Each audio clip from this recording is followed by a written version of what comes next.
достар, қалдарыңыз қалай? Біздің каналымызға қош келдіңіздер.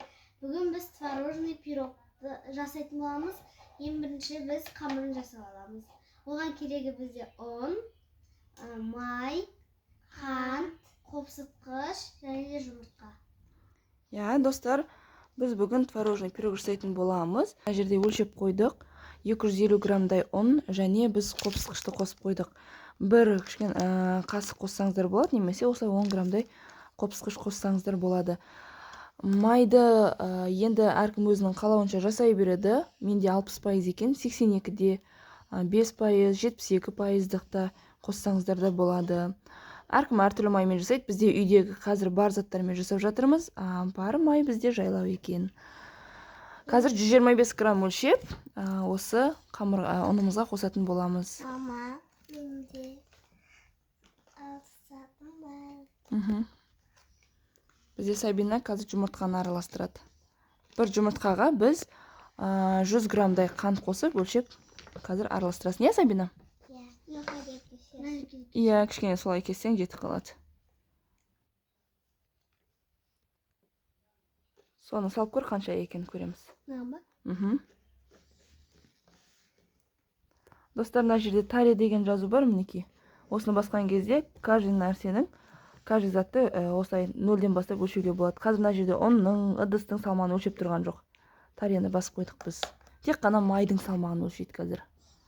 Салып көр, көреміз. 92, тағы да қосамыз. Бізге 125 керек. Кішкене ғана ал. Жоқ, одан да кішкентай ал. Көр, солай.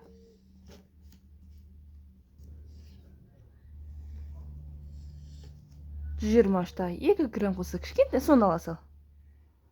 Қолымыз таза. 124, ештеңе етпейді. 124 болса, 124 қоса саламыз. Или қосасын ба тағы? Кішкене қоса сал 1 грамм. Негізі особо қатты рөл ойнамайды. 1 грамм. Қос. Все болды. Енді осыны араластырамыз біркелкі қылып. Біз енді бір жұмыртқаға 100 граммдай қант қосамыз. Жайлап қос. Қоса бер. 12 грамм. Мына жерден осылай шығып тұрады.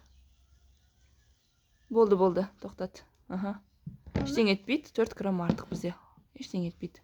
Енді осыны бізде Сабина венчикпен араластырады. Бір қолмен ұстап тұр да, екінші қолмен араластыра ғой.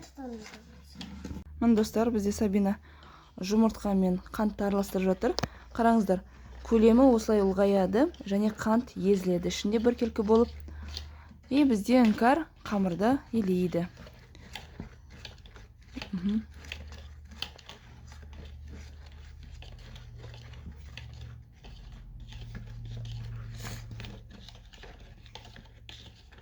Достар, мен көмектесіп жатырмын өзім.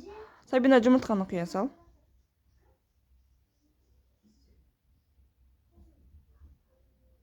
Қазір енді жұмыртқамен араластырып, жұмсақ қамыр жасайтын боламыз. Біздер, достар, осындай жұмсақ қамыр шығады. Енді бұны жалпы холодильникке қоймай сразу пісіре берсе де болады. Біреулер жарты сағатқа қояды, 1-2 сағатқа қоятын кісілер де болады. Енді өздеріңіз қарай беріңіздер. Жалпы сразу пісірсе де жұмсақ қамыр болып шығады. Енді біз начинкасын жасаймыз.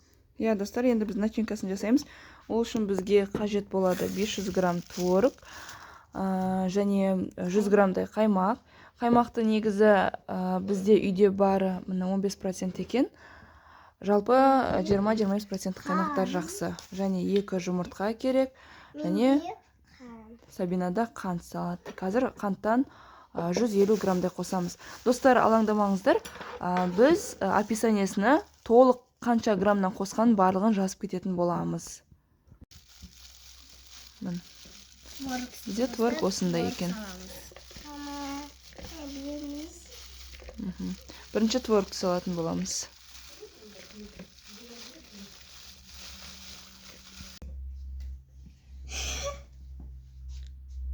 Біздің Сабина ас болсын, творог шетінен жеп жатыр.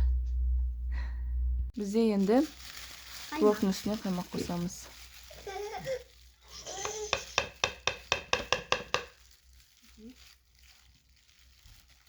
Бізде қаймақ 100 грамм болады, айтпақшы. 100 грамм. қант 150 болады. Сендер мынаны қолмен басқасынан грамм не істеп кетті? Жер.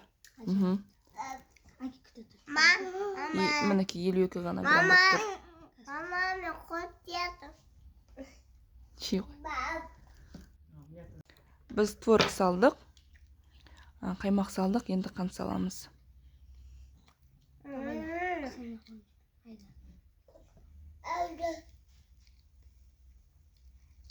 Барлығы сала беріп па? Жоқ, өлшеп жатыр ма мінекей? Оны 124 грамм болды. Мына 134 грамм. Так, 150 грамм. Кішкене аламыз. Жалпы 4 грамм артық кетсе де, еш нәрсе етпейді.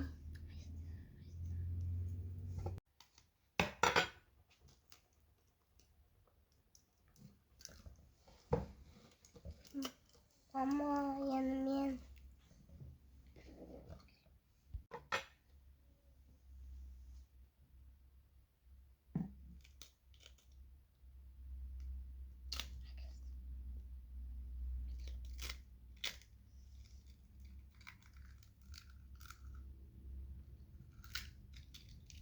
Біз барлығын қостық, енді блендермен езетін боламыз.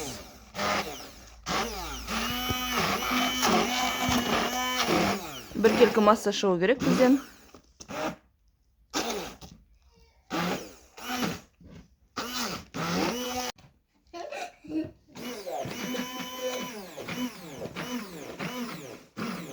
Пирогты біз енді арнайы қалыпқа пісіреміз. Бұл қалып міне осылай ішінен алынады. Бұның диаметрі әртүрлі, 24-тік, 26-лық, 28-тік, біз 28-тікке пісіреміз. Бізде Сабина қамырды жайып жатыр.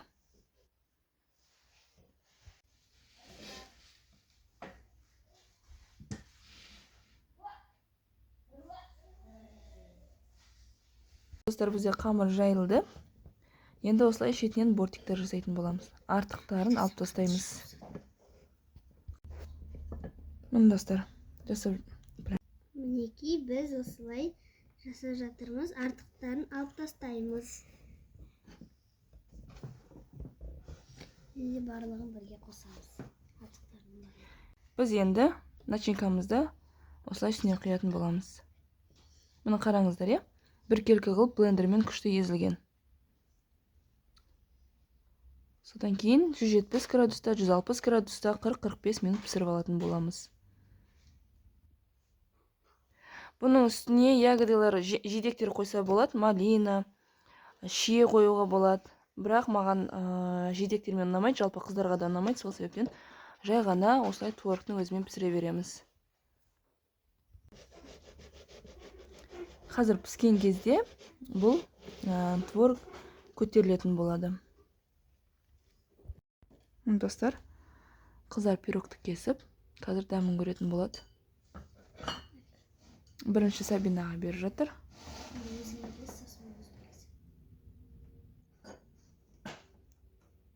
Байқаңдар пышақ ұстағанда. Сабина, қалай болған дәмі? Жақсы ма? Ал, сенен күтейік отзыв. Күшті ма? Ал, іңкәрден сұрап көреміз енді.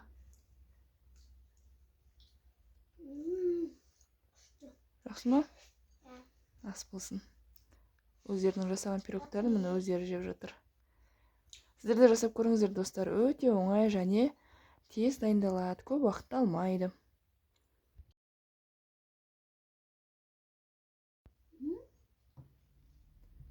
Қоштаспайсыңдар ма? Давай. Жеп алыңдар, ал жеп ал. Достар, осымен біздің видеомыз аяқталды. Жеп отырып, сөйлемесеш. Жеп алыңдар, сосын айтасыңдар.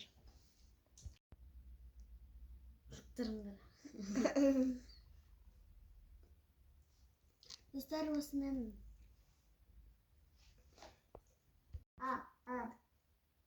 Дұрыстап жеп, қолын ұстап. Сабина, аузынан тастай тұр, қолымдағы суретке түсіріп алайын. Жеп болады, жарайды. Отыр. Сабина, отыр. Орныңа отыр. Dostlar kelesi Alize şarkısız. Dostlar, osымен біздің видеомыз аяқталды. Келесі кездескенше сау болыңыздар.